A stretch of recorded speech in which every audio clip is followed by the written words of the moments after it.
साथियों नमस्कार। चैनल को सब्सक्राइब जरूर करें और वीडियो को लाइक एवं शेयर करें। साथियों, जैसा कि आपको पता है कि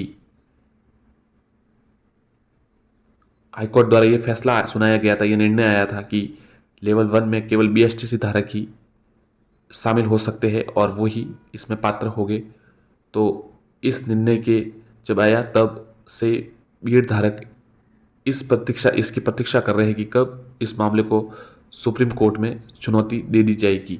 और वो सब जगह अपनी जो बीएड की लीगल टीम है जो उनका नेतृत्व कर रहे हैं उनसे यही प्रश्न पूछ रहे थे कि कब फैसले को जो फैसला आया है सुप्रीम कोर्ट में याचिका लगाई जाएगी। तो साथियों, आपको जैसा कि पता है कि कुछ दिन पहले जो बीएसटीसी का साथी है, जो उनकी टीम है, लीडर्स है, उन्होंने केवीएट लगाई ताकि भर्ती पर सीधा स्टे न आ पाए। उसके बाद माध्यमिक शिक्षा बोर्ड ने भी इस मामले को लेकर केवीएट लगा दी है। और फिर साथियों, अब बीएड की ओर से कल देवेश शर्मा नाम से याचिका लगा दी गई है, एसएलपी लगाई गई है। तो इस प्रकार साथियों, अब रीट जो है लेवल 1 की है वो सुप्रीम कोर्ट तक जा चुकी है।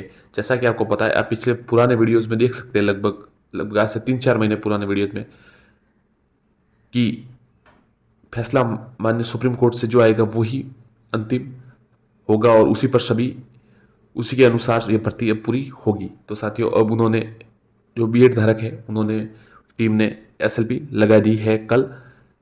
अभी तक केस लिस्टेड नहीं हुआ है, जैसे ही सुनवाई की कोई तारीख रहेगी आपको बता दी जाएगी। केवीएट होने के कारण ऐसी संभावना है कि पहली सुनवाई में स्टे नहीं आएगा, नोटिस जारी किया जाएगा और दूसरे पक्ष को भी सुना जाएगा। उसके पश्चात ही इस भर्ती का भविष्य तय होगा। यदि उसके पश्चात अगर स्टे आ जाता है तो ये भर्ती थोड़े समय के लिए अटक सकती है साथियों। और अगर स्टे नहीं आता है और किस प्रकार से फिर आगे ये भविष्य में होगा ये पता चल जाएगा। परंतु अगर स्टे आ जाता है तो भर्ती अटकेगी, नहीं तो नहीं अटकेगी। जो बीएड की लीगल टीम है उनके अनुसार उनका पक्ष अब मजबूत है और वो इसके लिए प्रयास कर रहे हैं कि फैसले पर स्टे लिया जाए और बीएड धारियों को लेवल 1 में शामिल करवाने का पुनः प्रयास किया जा रहा है उनके द्वारा। बीएसटीसी की जो लीडरशिप है उन्होंने भी इसके लिए अब की बात तैयारी कर ली है वापस, और वो भी इस मामले को लेकर तैयार है। उन्होंने भी पोस्ट की है कि बीएड धारी जो है वो वहां जा चुके, आपका सहयोग की अपेक्षा करते हैं। इसी प्रकार बीएड धारी के जो साथी है, जो टीम है, उन्होंने भी कहा है कि हमने उनके अनुसार एनसीटी से बात की है और एनसीटी ने कहा है कि हम आपके साथ हैं और इस केस को आगे तक लड़ेंगे। तो और उन्होंने भी सहयोग की अपेक्षा की है। तो दोनों जो पक्ष है उन्होंने अपने अपने जो सदस्य है उनसे सब सहयोग की अपेक्षा की है कि सभी सहयोग देवे तभी हम इसमें जीत पाएंगे। अब देखते साथियों क्या होता है, स्टे आता है या नहीं आता, ये जल्दी आपको पता चल जाएगा। जो ऐसी जानकारी मिली है कि जो बीएड धारी की तरफ से साथ जानकारी मिली है कि 20 तारीख तक उन्होंने कहा है कि स्टे आने की पूरी संभावना है। तो इस प्रकार साथियों, देखते हैं किस प्रकार होता है इसका अगला निर्णय कि स्टे आता है या नहीं आता है। यदि भी अब इस तरह देखें तो साथियों, हम फैसले का तो नहीं कह सकते क्या निर्णय आएगा, परंतु स्टे आने की संभावना ज़्यादा रहती है।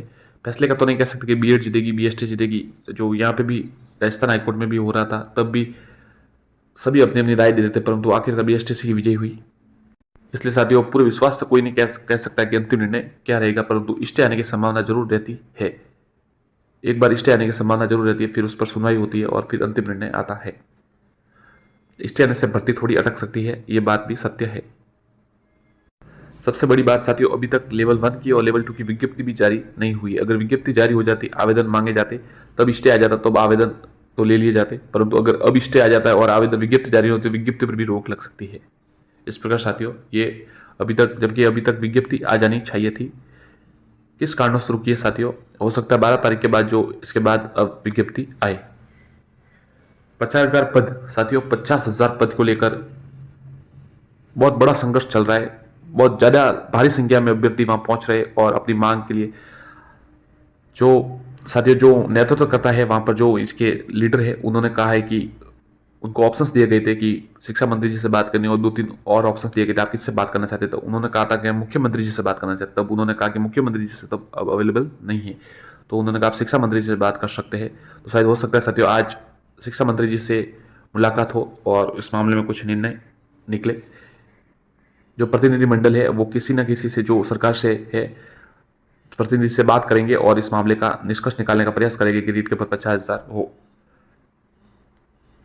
जो नेतृत्व करता है प्रतिनिधि है बेरोजगारों के, उन्होंने कहा है कि आप ज़्यादा से ज़्यादा संख्या में पहुंचे और तभी रीट में पदों में वृद्धि संभव है, और 50,000 पद करवाने की उन्होंने कहा है कि हम पूरी कोशिश कर रहे हैं। तो साथियों, हो सकता है आपको खुशखबरी मिले। यदि भी साथियों, ज़्यादा संभावना ये है कि सरकार जो 50,000 पद है उस पर ऐसे पूर्णतः सहमति नहीं दे, शायद ऐसा संभव लगता है। अगर दे दे तो बहुत अच्छा, हम तो ये चाहते हैं कि 50,000 पद हो, पर तो हो सकता है साथियों मध्यस्थ रास्ता निकाले और लगभग 40-42 हज़ार पर भर्ती करवा दे। फिर देखते बेरोजगार जो प्रतिनिधि है वो इस पर सहमत होते या नहीं होते अलग बात है, परंतु हो सकता है साथियों 50,000 पर भर्ती हो जाए तो और बढ़िया बात है, परंतु देखते क्या होता है साथियों। अब जल्दी इसकी जानकारी आपको दे दी जाएगी। यदि भी इसके लिए काफ़ी अच्छा संघर्ष किया जा रहा है, आप देख सकते हैं बहुत भारी संख्या में शहीद स्मारक पर अभ्यर्थी पहुंच रहे हैं और अपनी बात शांतिपूर्ण तरीके से सरकार तक पहुंचा रहे हैं कि हमारी मांग रीट को इतने समय बाद आई है, 3 वर्ष के बाद, तो हमारी मांग पूरी की जाए। इसके अतिरिक्त साथियों, आपको पता है कल एक जो PDF है उसको वायरल हो रही है, जिसमें माध्यमिक शिक्षा बोर्ड द्वारा खाली पदों के बारे में चर्चा है। बिल्कुल सही न्यूज़ है वो, और उसमें आप देख सकते हैं कि जो फर्स्ट ग्रेड की है वो लगभग 9,000 पोस्ट खाली है, और आपको पता है जो नई फर्स्ट ग्रेड वो 6,000 पोस्ट पर आ रही है। इसके अतिरिक्त जो सेकंड ग्रेड है यानी वरिष्ठ अध्यापक के लिए साथियों 13,000 पोस्ट खाली है, और नई सेकंड ग्रेड आपको पता है 9 से 10,000 तक आ रही है। थर्ड ग्रेड के लिए साथियों माध्यमिक शिक्षा में 16,000 पोस्ट खाली है।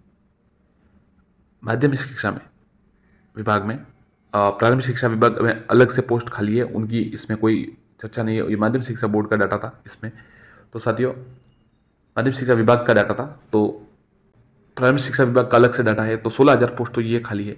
कुल मिला के साथियों शिक्षा जो उसमें है 69,000 पोस्ट खाली है, रिक्त पद रिक्त है। अब देखते साथियों कितनी संख्या में जल्द से जल्द भर्ती आती है, कब फर्स्ट ग्रेड और सेकंड ग्रेड की भर्ती आती है। यदि भी अभी तक ऐसा लग रहा था कि आ जाएगी, पर तो अभी तक आई नहीं है, हो सकता है कोई अड़चन हो, तो जल्दी ऐसी उम्मीद करते हैं कि आपको पता है साथियों सरकार को शायद 3 साल पूरे हो रहे हैं, 17-18 तारीख को, 12 तारीख को शायद, तो अब हो सकता है कि अब कोई बड़ी भर्ती की घोषणा कर दी जाए। रीट सर्टिफिकेट के बारे में जो साथी पूछ रहे थे कि किस प्रकार आएंगे, तो साथियों जिला स्तर पर आएंगे। जो बाहरी राज्यों के साथी पूछ रहे थे कि हमारे, तो उनको भी एक सेंटर अलॉटमेंट किया जाएगा। हो सकता है जहां पर उनका परीक्षा सेंटर है या वहीं पर अलॉट करें, या फिर कोई अलग से सेंटर उनको अलॉट किया जाए। इसके अतिरिक्त जो साथी EWS से संबंधित प्रश्न पूछ रहे थे कि हमारे उस समय EWS नहीं था, अब है, तो साथियों मैं आपको जानकारी के बता दूं कि ज़्यादातर परीक्षाओं में ऐसे ही होता है कि जो लेटेस्ट EWS है वो मांगा जाता है, आपसे उस समय का EWS नहीं मांगा जाता। परंतु एक परीक्षा, कांस्टेबल भर्ती परीक्षा में ऐसा हुआ था कि दोनों EWS मांगे गए थे, फिर उनको राहत दी गई, ऐसी जानकारी मिली है। परंतु फिर भी आप देख सकते साथियों, आप अपने स्तर पर देखिए, परंतु ज़्यादा यही है कि जो लेटेस्ट होता है वही मांगा जाता है। 1 वर्ष का जैसे इसकी अवधि होती है, तो इसी के अनुसार मांगा जाता है। और कोई प्रश्न हो तो जरूर पूछे। धन्यवाद साथियों।